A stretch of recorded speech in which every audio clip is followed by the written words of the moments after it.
Hello दोस्तों, कैसे हो आप सब। आई होप आप सभी अच्छे होंगे। दोस्तों, जैसा कि आप सभी को पता है कि आरआरबी ग्रुप डी का एग्जाम अभी चल रहा है, तो इसी के आधार पर मैं मैथ्स के पेपर का सॉल्यूशन करवाने वाला हूं, जो 22 दिसंबर की फर्स्ट शिफ्ट में पूछा गया है। इससे पहले मैंने मैथ्स के जो है सारे क्वेश्चन मैंने करवा दिए सारे शिफ्ट का। यदि आपने नहीं देखा तो जाकर देख लीजिए दोस्तों। क्वेश्चन वही पूछे जा रहा है, केवल डाटा चेंज हो रहा है। ठीक है दोस्तों। और दोस्तों, यदि आपने हमारे चैनल को सब्सक्राइब नहीं किया तो प्लीज सब्सक्राइब कर लीजिए दोस्तों, और लाइक कर दीजिए और शेयर कर दीजिए। ठीक है दोस्तों। चलिए, पहला क्वेश्चन है जो एलजेब्रा से पूछा गया है दोस्तों। इसमें इसका मान दिया हुआ है, तो इसको कैसे सोल्व करते हैं। तो दोस्तों, इसमें एक फॉर्मूला लगता है जो होता है ए प्लस बी प्लस सी का होल स्क्वायर। ये इस प्रकार से खुलता है दोस्तों। ए का स्क्वायर होता है ए, बी का स्क्वायर होता है बी, बी स्क्वायर प्लस सी स्क्वायर, प्लस का होता है 2, ब्रैकेट में होता है ए इंटू बी। ठीक है। प्लस का सी इंटू ए, प्लस का होता है बी इंटू सी। ठीक है। ये होता है इस प्रकार से। ठीक है। तो इसका मान इसमें रख लेंगे। तो ए प्लस बी प्लस सी का होल स्क्वायर क्या होता है दोस्तों। तो इसका वैल्यू दे रखा है 13। तो 13 का स्क्वायर कितना हो जाएगा 169, 169। ठीक है। बराबर होता है दोस्तों, हमें ये निकालना है ए स्क्वायर प्लस का बी, ए स्क्वायर प्लस का बी स्क्वायर प्लस का सी स्क्वायर। ठीक है। प्लस 2 यहाँ पे लिख लेंगे। और इसके वैल्यू कितना दे रखा है दोस्तों इसका, तो ये दे रखा है 54। ठीक है। 54 यहाँ पे लिख देंगे। फिर क्या करेंगे दोस्तों, इसको इससे गुणा करेंगे। तो क्या आएगा दोस्तों, 2 चौके होता है 8, 2 पंजो 10, यानी 108 हो जाएगा दोस्तों। ये प्लस में है तो इधर जाएगा माइनस में हो जाएगा। तो इसकी वैल्यू क्या आ जाएगी दोस्तों, 169 माइनस का 108, इसमें से घटा देंगे दोस्तों। तो क्या आ जाएगा, 9 में से 8 गया तो 1 आएगा। ठीक है। यहाँ पे 6 आएगा, और यहाँ पर आएगा दोस्तों 0। ठीक है। तो 61 इस क्वेश्चन का राइट आंसर हो जाएगा, जो ऑप्शन में दिया हुआ था ये इस क्वेश्चन का राइट आंसर हो जाएगा। ठीक है दोस्तों। तो एलजेब्रा से भी क्वेश्चन आ रहा है, आपको पढ़कर जाना है। नेक्स्ट क्वेश्चन था दोस्तों, 60 विद्यार्थियों की एक कक्षा में 35 लड़के हैं। ठीक है। 35 लड़के, और लड़कों का भार, औसत भार दे रखा था वो है 42 kg, और पूरी कक्षा का भार जो है वो दिया हुआ है 46.5 kg। तो कक्षा में लड़कियों का औसत हमें ज्ञात करना है।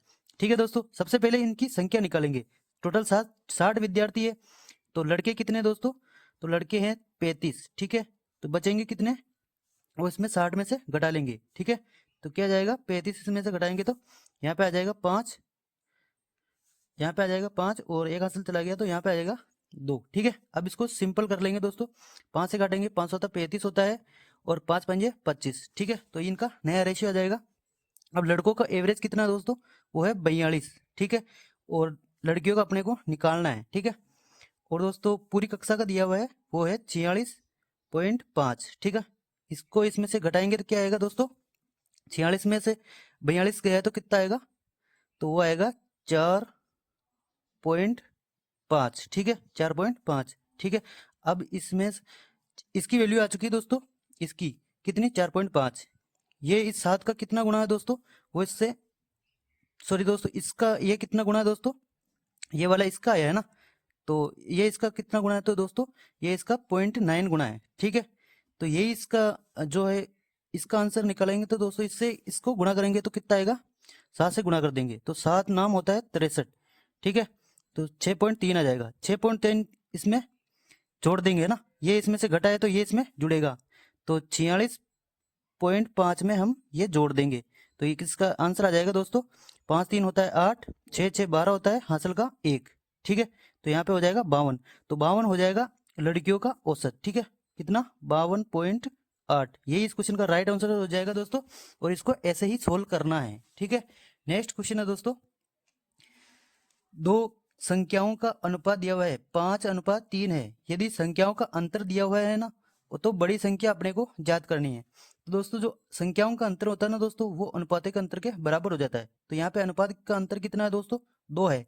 2 की वैल्यू किसके बराबर है, 54 के बराबर है। अब 2 से काट देंगे दोस्तों तो कितना आएगा, 27। ठीक है। 27 गुना 54 होता है। अब अपने को बड़ी संख्या ज्ञात करिए, तो बड़ी कौन सी है दोस्तों अनुपात में, 5 बड़ी है। तो 5 से गुणा कर देंगे तो क्या आ जाएगा इसका आंसर, 5 होता है 35, 3 हासिल होता है, 5 दूनी 10, 3 13, यानी 135 इस क्वेश्चन का राइट आंसर हो जाएगा, जो ऑप्शन में दिया हुआ था।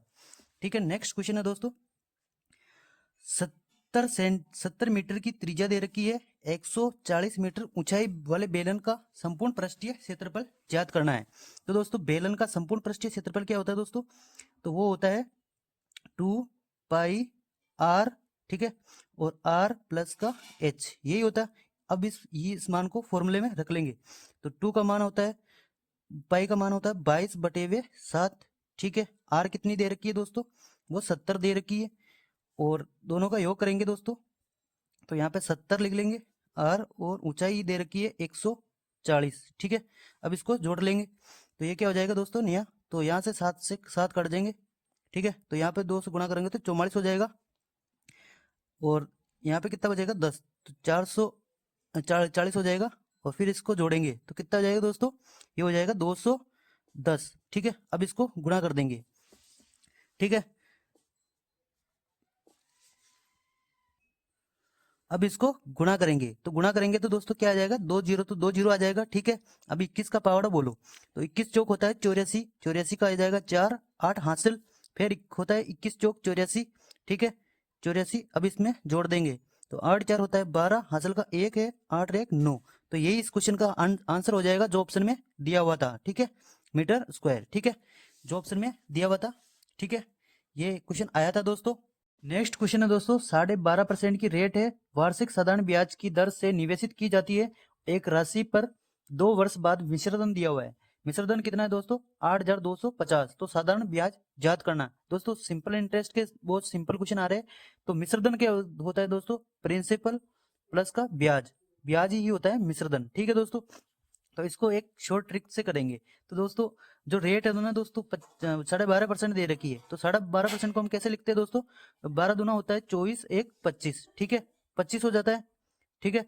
अब क्या करेंगे दोस्तों, जो 25/2 होता है, इसको हम क्या करेंगे? 2 से गुणा कर देंगे, तो कितना आ जाएगा दोस्तों? 2 से 2 कट जाएगा, ठीक है। अब क्या होता है दोस्तों, जो प्रिंसिपल होता है वो अपने आप में 100% होता है, तो इसमें जोड़ देंगे, तो हमारा जो प्रिंसिपल आ जाएगा कितना, मिश्रधन आ जाएगा, तो कितना आ जाएगा? 125, ठीक है। उसको हम बराबर कर देंगे 8,250 के, ठीक है। अब काट देंगे दोस्तों, तो हम किससे काटेंगे? 5 से काट देंगे दोस्तों। 5 दूनी होता है 5 दूनी 10 होता है, 5 पंजे 25, फिर 5 से काटेंगे दोस्तों, 5 एकम 5 होता है, ठीक है। यहाँ पे 3 बचेगा, तो 5 अंक 30 हो जाता है, फिर 5 से काटे तो 5 पंजे 25 हो जाता है, ठीक है, ठीक है। फिर क्या करेंगे दोस्तों, फिर 5 से काटेंगे तो 5 पंजे 25 होता है, फिर 5 दिया 15 होता है, ठीक है, फिर 5 दिया 15 हो जाता है, फिर 5 से काटेंगे दोस्तों तो 5 अंक होता है 30, 5 अंक 30, तो 6600 जो है ना वो हमारा क्या आ जाएगा? प्रिंसिपल आ जाएगा, ठीक है। अब क्या करेंगे दोस्तों, मिश्रधन दिया हुआ है 8,250, ठीक है, उसमें से हम 6600 माइनस कर देंगे, ठीक है। तो हमारा आंसर आ जाएगा दोस्तों, जब घटाएंगे तो 0, इधर आएगा 5, यहाँ पे आएगा 6, और यहाँ पर आएगा 1, तो 1650 इस क्वेश्चन का राइट आंसर हो जाएगा, जो ऑप्शन में दिया हुआ था दोस्तों। क्या आ जाएगा? साधारण ब्याज कितना आ जाएगा? 1650, ठीक है दोस्तों। नेक्स्ट क्वेश्चन है दोस्तों, नेक्स्ट क्वेश्चन था दोस्तों, 5,000 रुपए की राशि है ना, उस पर 4% का वार्षिक ब्याज दर से चक्रवृद्धि ब्याज और साधारण ब्याज का जो अंतर निकालना था, इसको कैसे सोल्व करते हैं दोस्तों? इसका फॉर्मूला होता है डिफरेंस बराबर होता है पी आर का स्क्वायर बटेगा 100 का स्क्वायर, ठीक है दोस्तों। तो ये इसको इसमें रख देंगे, तो दोस्तों प्रिंसिपल कितना दिया हुआ है दोस्तों? 5,000 दिया हुआ है, कितना? 5,000, और दोस्तों रेट दे रखी है 4%, तो दोस्तों 4 का स्क्वायर करेंगे तो कितना हो जाएगा? 16 हो जाएगा, ठीक है, और 100 का स्क्वायर हो जाता है 10,000, ठीक है। यहाँ पे लिख लेंगे, अब 3 जीरो से 3 जीरो को मैं काट दूंगा। अब 16 को 5 से गुणा करेंगे तो 80 आ जाएगा, है ना। 80 में 10 का भाग दे देंगे तो दोस्तों जो 8 आ जाएगा ना, वो इसका डिफरेंस हो जाएगा चक्रवृद्धि ब्याज और साधारण ब्याज का, ठीक है दोस्तों। ये ट्रिक बहुत इंपॉर्टेंट है दोस्तों, इससे क्वेश्चन पूछे जा रहे हैं, ठीक है। नेक्स्ट क्वेश्चन था दोस्तों, 7 सेंटीमीटर त्रिज्या वाले गोले का आयतन ज्ञात करो। तो दोस्तों गोले का जो आयतन होता है उसका फॉर्मूला होता है 4/3 पाई आर क्यूब, ठीक है। अब क्या करेंगे दोस्तों, इस फॉर्मूले में मान रख देंगे, तो 4/3 पाई का मान होता है 22, 22/7 इंटू आर क्यूब, आर का मान कितना है दोस्तों? 7 है, इंटू 7 है, इंटू 7, ठीक है, 3 बार रख दिया। फिर क्या करेंगे, 7 से 7 कट जाएगा दोस्तों, ठीक है, 7 से 7 कट जाएगा, फिर इसको गुणा कर देंगे, तो कितना आ जाएगा अपना आंसर दोस्तों? 7 7 होता है 49, ठीक है, 49, और 2 इसमें से कॉमन ले लेंगे दोस्तों, तो कितना आ जाएगा? यहाँ पे 8 आ जाएगा। अब 11 से गुणा कर देंगे, तो दोस्तों 49 को गुणा करेंगे 11 से, तो इसको कैसे सोल्व करते हैं दोस्तों? तो यहाँ पे लिख देंगे 49, ये 49, इसको 11 से गुणा करते हैं ना, तो ये होता है, तो यहाँ पे आ जाएगा 9, और 4 4 होता है 8, ठीक है, और यहाँ पे 4 आ जाएगा। अब क्या करेंगे दोस्तों, इसको 8 से गुणा कर देंगे, ठीक है, और 3 से भाग भी देना। तो ये इसको सोल्व करेंगे ना दोस्तों, तो इसका आंसर आ जाएगा। आप सोल्व करके कमेंट बॉक्स में इसका आंसर देना, ठीक है दोस्तों। नेक्स्ट क्वेश्चन है दोस्तों, ग्राहक के लिए सबसे बेहतर छूट कौन सी है ना। तो ऐसा क्वेश्चन पूछा गया है दोस्तों, क्रमिक छूट दे दी जाती है ना। तो ऐसा क्वेश्चन हर शिफ्ट में आ रहा है, अलग अलग तरीके से पूछ रहा है। तो इसको कैसे सोल्व करेंगे दोस्तों, तो दोस्तों 5% की 2 क्रमिक छूट है, ठीक है। तो क्या करेंगे दोस्तों, इसमें वो फॉर्मूला लग जाएगा सक्सेसिव वाला। क्या होता है दोस्तों, ए प्लस माइनस का बी प्लस माइनस का ए बी इन बटेवा 100, ठीक है। अब इसमें रख देंगे तो दोस्तों इस 5 + 5 हो जाता है 10, ठीक है। यहाँ पे प्लस ही रहेगा, है ना। और यहाँ पे आ जाएगा माइनस 5 × 5/100, 5 5 होता है 25, ठीक है। 25 और 100 का भाग दे देंगे तो 0.525 आ जाएगा। 10 में से माइनस करेंगे इसको, 0.25 को माइनस करेंगे दोस्तों, तो क्या आएगा यहाँ पे 0.975, ठीक है। ये एक तो ये हो गया। अब इसको ये एकल छूट दे रखी है, तो एक तो हो जाएगी 10% की छूट, एकल छूट। फिर क्या करेंगे, इसको सोल्व करेंगे, इसको भी इस फॉर्मूले से सोल्व करेंगे। तो 8 2 हो जाता है 10, माइनस का 8 दूनी होता है 16/100, तो क्या हो जाएगा दोस्तों 0.16। इसमें से माइनस कर लेंगे दोस्तों, तो यहाँ पे आएगा 4, यहाँ पे आएगा 8, ठीक है। यहाँ पे आएगा 9, तो 9.4 हो जाएगा। तो सबसे जो ग्राहक के लिए ना, सबसे जिसमें ज़्यादा छूट है ना दोस्तों, वही होती है। तो 10% ज़्यादा छूट इसमें है ना दोस्तों, तो ये ग्राहक के लिए सबसे बेहतर छूट है, ठीक है दोस्तों। नेक्स्ट क्वेश्चन है दोस्तों, जो माध्यक और माध्यिका और बहुलक से आया था, ठीक है दोस्तों। उसमें माध्यिका पूछी गई थी, ठीक है दोस्तों। तो इसको कैसे सोल्व करेंगे दोस्तों, सबसे पहले क्या करेंगे, हम आरोही क्रम में लिखेंगे, ठीक है। और उसके बाद हम अंक संख्याओं को काउंट करेंगे। तो करेंगे तो क्या दोस्तों, संख्या काउंट करेंगे तो कितने होएगा दोस्तों, जैसे 1 2 3 4 5 6 7 8 9 10 और 11, ठीक है दोस्तों। और अब क्या करेंगे दोस्तों, इसको आरोही क्रम में लिखेंगे। तो दोस्तों सबसे छोटी क्या होगी दोस्तों, इसमें से सबसे छोटी होगी 23, ठीक है। फिर इससे बड़ी आएगी 30, फिर इससे बड़ी आएगी 36, ठीक है दोस्तों। फिर आएगी इसके बाद 44, ठीक है, जो आंकड़ों में दी हुई थी आप देख लीजिए। और फिर 46 आ जाएगी, और फिर 49 आ जाएगी दोस्तों। जो संख्या है वो टोटल 11 है, ठीक है। तो 5 इस साइड हो जाएगी, और 5 जो बीच वाली संख्या होती है ना दोस्तों, वही होती है क्या, तो माध्यिका क्या होती है दोस्तों, सबसे बीच वाली होती है, ठीक है दोस्तों। तो सबसे बीच में कौन सी होगी, तो 5 इधर हो जाएगी और 5 इधर, ठीक है। तो छठा जो पद है वही माध्यिका होगी। तो 1 2 3 4 और 5, तो छठा कौन सा है, 49। तो 49 इस क्वेश्चन का राइट आंसर हो जाएगा, जो ऑप्शन में दिया हुआ था, ठीक है दोस्तों। नेक्स्ट क्वेश्चन है दोस्तों, एक धनराशि चक्रवृद्धि ब्याज की एक निश्चित दर पर 15 वर्षों में 3 गुनी हो जाती है, तो कितने वर्षों में वे 81 गुना हो जाएगी, ठीक है दोस्तों। इसको कैसे सोल्व करेंगे दोस्तों, तो इसको जो 15 यहाँ पे लिख लेते हैं, ये वर्षों की संख्या है दोस्तों, ठीक है। और कितनी गुनी हो जाती है दोस्तों, 3 गुनी। तो 3 की पावर, जैसे इसको इस प्रकार से लिखते हैं, तो 3 की पावर हम 1 लिख देंगे। फिर क्या कह रहा है दोस्तों, कितने वर्षों में, तो टी वर्षों में वो 81 गुना। तो दोस्तों 81 जो 3 की पावर कितनी होती है दोस्तों, तो 3 की हम गुना करते जाएंगे, 3 एकम 3 3 3 9 3 3 27 27 दिया होता है 81। तो 3 की पावर कितना होता है 4, तो यहाँ पे लिख लेंगे दोस्तों 3 की पावर 4, ठीक है दोस्तों। इसी प्रकार नेक्स्ट क्वेश्चन पूछा जा सकता है डाटा चेंज होकर, तो आपको इसी प्रकार से सोल्व करना है, ठीक है। जैसे 2 की पावर जैसे कोई राशि है जो कितनी 8 गुना हो जाती है, तो 2 की पावर में ये टूट रही है ना। 2 की पावर 3 होता है 8, तो इसी प्रकार से लिखेंगे, और नीचे जो आएगा वो 2 की टर्म में ही आएगा, ऐसा पूछा जाएगा, ठीक है।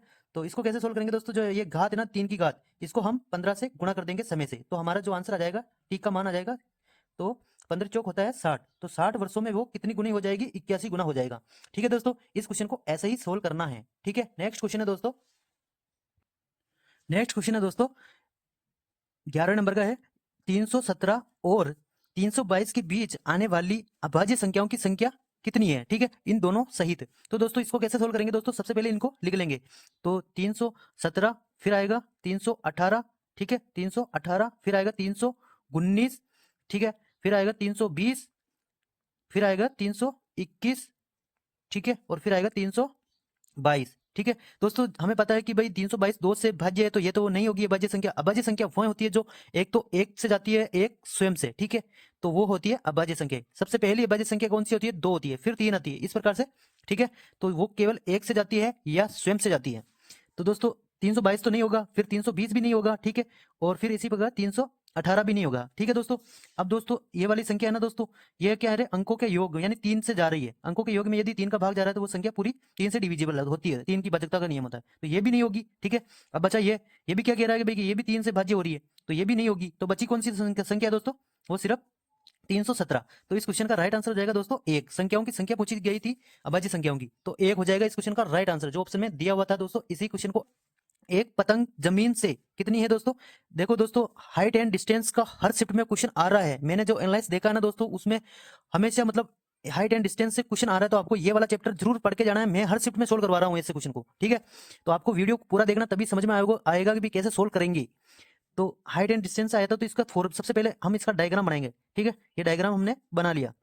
अब क्या कह रहा भाई, एक पतंग जमीन से कितनी है 350.55 मीटर की ऊंचाई से उड़ रही है, ठीक है। पतंग जो है इतनी ऊंचाई पे उड़ रही है, कितनी है 350, ठीक है, .55। तो एक 37 से 45 डिग्री का कोण जो है ये कोण बना रही है दोस्तों 45 डिग्री का। ये 45 है तो ये भी 45 होता है, ये 90 होता है ना, ये 45 है तो ये वाला इसका मान 1 यानी ए है, तो इसका ए है ना। तो जो सामने वाला होता है वो a√2 होता है। तो हमें क्या ज्ञात करनी है दोस्तों, ये डोरी है ना दोस्तों, ये वाली, इसकी लंबाई ज्ञात करनी है। तो ये वाला ए है, ये भी ए है, तो एक का मान दे रखा है कितना, और दोस्तों जो लगभग में पूछी है तो 350 ही हम ले लेंगे, ठीक है। अब क्या करेंगे दोस्तों, √2 से इसको गुणा कर देंगे, ठीक है। अब √2 का मान हमें पता है कि कितना होता है दोस्तों, इसका मान होता है 1.414, ठीक है। तो इसको हम गुणा कर देंगे, लगभग में पूछा गया ना दोस्तों, तो हम यहाँ पे केवल 350 ले लेंगे इंटू 1.4 से गुणा कर देंगे। तो पॉइंट हटाएंगे दोस्तों, नीचे जीरो लगाएंगे और जीरो से जीरो कट जाएगा। अब इसको हम गुणा कर देंगे। तो दोस्तों इसको गुणा कैसे करते हैं दोस्तों, जैसे 35 को मैं लिख सकता हूँ 70, ठीक है, बटे हुए 2, और 14 को मैं लिख सकता हूँ यहाँ पे 14 लिख देंगे, ठीक है। अब क्या करेंगे दोस्तों, 2 से इसको काट देंगे, कितना आ जाएगा 7। तो इसका आंसर, इसको इससे गुणा करेंगे तो दोस्तों इसका आंसर आ जाएगा 7 7 गुण 50, यानी 490 के आसपास इसका आंसर आएगा, जो ऑप्शन में दिया हुआ था दोस्तों। आप इस प्रकार से क्वेश्चन को इजी तरीके से सोल्व कर सकते हो, ठीक है। नेक्स्ट क्वेश्चन है दोस्तों, 198 किलोमीटर की दूरी तय करने में अमित विनेश से 4 घंटे अधिक लेता है ना। यदि अमित जो है अपनी चाल दोगुनी कर दे तो विनय से 5 घंटे कम लेता है। तो अमित की चाल ज्ञात करनी है। इसको कैसे सोल्व करेंगे, जब दूरी कांस्टेंट दी हो, ठीक है। तो दोस्तों इसको कैसे सोल्व करेंगे, तो चाल लिखेंगे सबसे पहले। तो चाल क्या दे रखी दोस्तों, यहाँ पे देखो, अमित अपनी चाल दोगुनी कर देता है, यानी अमित की चाल पहले 1 थी फिर 2 गुनी कर देती है। जब दूरी कांस्टेंट होती है ना दोस्तों, तो इसका जो उल्टा रेशियो हो जाता है वो टाइम का रेशियो आ जाता है। तो इसको यहाँ पे लिख देंगे, फिर इसको यहाँ पे इनको उलट देंगे। तो अब क्या कह रहा है दोस्तों, 4 घंटे अधिक और 5 घंटे कम। तो दोस्तों इसका टाइम डिफरेंस क्या आ रहा है दोस्तों, तो वो आ रहा है 9, ठीक है। यहाँ पे टाइम डिफरेंस कितना आ रहा है दोस्तों 1। तो 1 की रेशियो जो हो जाएगी 4 और 5 इसके बराबर हो जाएगा दोस्तों। जब अधिक और कम की बात कर रहा है तो जुड़ जाता है, जब अधिक अधिक की बात करते हैं तो घट जाता है ना। तो ध्यान रखना, ऐसा क्वेश्चन पूछा जा रहा है, ठीक है। तो यहाँ पे आ जाएगा 9, ठीक है। अब क्या करेंगे दोस्तों, अमित द्वारा लिया गया टाइम आ जाएगा ये एक्चुअल। तो 9 दूनी होता है 18, ठीक है। और दोस्तों अमित की चाल ज्ञात करनी है, टोटल दूरी कितनी है दोस्तों, वो है 198, ठीक है, 198। इसका भाग दे देंगे दोस्तों तो हमारा आंसर आ जाएगा अमित की चाल, यानी 18 कम 18 होता है, फिर 18 कम 18 होता है। तो अमित की चाल आ जाती है दोस्तों, क्या आ जाती है, वो 11 किलोमीटर, ठीक है, 11 किलोमीटर प्रति घंटा, ठीक है दोस्तों। यही इस क्वेश्चन का राइट आंसर है जो ऑप्शन में दिया हुआ था। नेक्स्ट क्वेश्चन है दोस्तों ये क्वेश्चन बिल्कुल रियल है दोस्तों। इसी प्रकार से क्वेश्चन पूछे जा रहे हैं, क्योंकि मैंने भी एग्जाम दिया है ना दोस्तों, तो ऐसे ही क्वेश्चन थे एग्जाम में, है ना। तो आपको ये मत सोचना कि भाई कि ये क्वेश्चन रियल नहीं है, रियल है क्वेश्चन, है ना। नेक्स्ट क्वेश्चन है दोस्तों, एक वस्तु का अंकित मूल्य कितना है, 2500 है। एक दुकानदार 25% की छूट देता है, फिर 20% की छूट देता है, फिर k % की 3 क्रमिक छूट देता है ना। तो उनका जो उस वस्तु को कितने 1380 रुपए में बेचता है। तो के का मान ज्ञात करना है। इसको कैसे सोल्व करेंगे दोस्तों, जब 3 छूट दे रखी है ना, और अंकित मूल्य दे रखा है, और एसपी जो सेलिंग प्राइस दे रखा है, ठीक है, क्रय मूल्य अंकित मूल्य दिया हुआ है। तो इसको कैसे सोल्व करेंगे दोस्तों, जैसे 25 की छूट देते हैं जो दोस्तों, इसको फ्रैक्शन में कैसे लिखते हैं दोस्तों, 25 बटे 100 होता है ना। तो 25 कम 25, 25 चौक 100 दोस्तों, 4 है टोटल अंकित मूल्य, उसमें से एक की छूट दे दी ना दोस्तों, तो बेचेगा कितने 3 रुपए में, ठीक है। अब क्या कर रहा है, 20% की छूट दोस्तों, 20 होता है 100, कितना 20 होता है 100। अब 5 तो खुल एक्चुअल वैल्यू होगा अंकित मूल्य, तो एक ही छूट दे रहा है तो कितने में बेचेगा, 4 में बेचेगा। अब दोस्तों के का मान हम ऐसे रहने देंगे, हमने को निकालना है, ठीक है, एक्स वाई लिख दो इसको। अब क्या करेंगे दोस्तों, इतने रुपए में तो उसने अंकित किया, एमआरपी कितना है इतना, और बेच कितने में दिया दोस्तों, वो यहाँ पे लिख लेंगे। यहाँ पे एसपी आता है सेलिंग प्राइस, यहाँ पे एमपी आता है, ठीक है, यही है ना। तो अपने को ये वाला याद करना है। अब क्या करेंगे दोस्तों, इसको यहाँ पे लिख देंगे।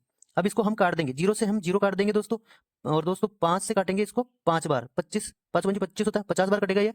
और 4 से दोस्तों ये 4 कट जाएगा। अब 3 का इसमें भाग दे देंगे, तो क्या आएगा दोस्तों, 3 चौक 12 होता है, 3 छंग 18। तो दोस्तों कितनी छूट मिल रही है यहाँ पे, 50 में खरीदा उसने, मतलब अंकित किया, और 46 में बेच दिया। तो दोस्तों 4 की छूट मिल रही है, किसके रेस्पेक्ट में, अंकित मूल्य पे छूट जात की जाती है। तो यहाँ पे लिख लेंगे हम 50 इंटू कर देंगे हम 100 से। अब क्या करेंगे दोस्तों, 50 को हम 100 को काट देंगे तो कितना बार कटेगा, 2 बार, ठीक है। और 2 को 4 से गुणा करेंगे तो दोस्तों हमारा आंसर आ जाएगा 8। तो 8% की छूट जो है वो के का मान है, यानी तीसरी छूट कौन सी है, 8%, ठीक है। नेक्स्ट क्वेश्चन है दोस्तों, मध्य अनुपाती से पूछा गया दोस्तों। एक तो मध्य अनुपात हो गया, एक हो गया तृतीय अनुपात, एक हो गया प्रथम अनुपात। तो ये आपको ध्यान रखना दोस्तों।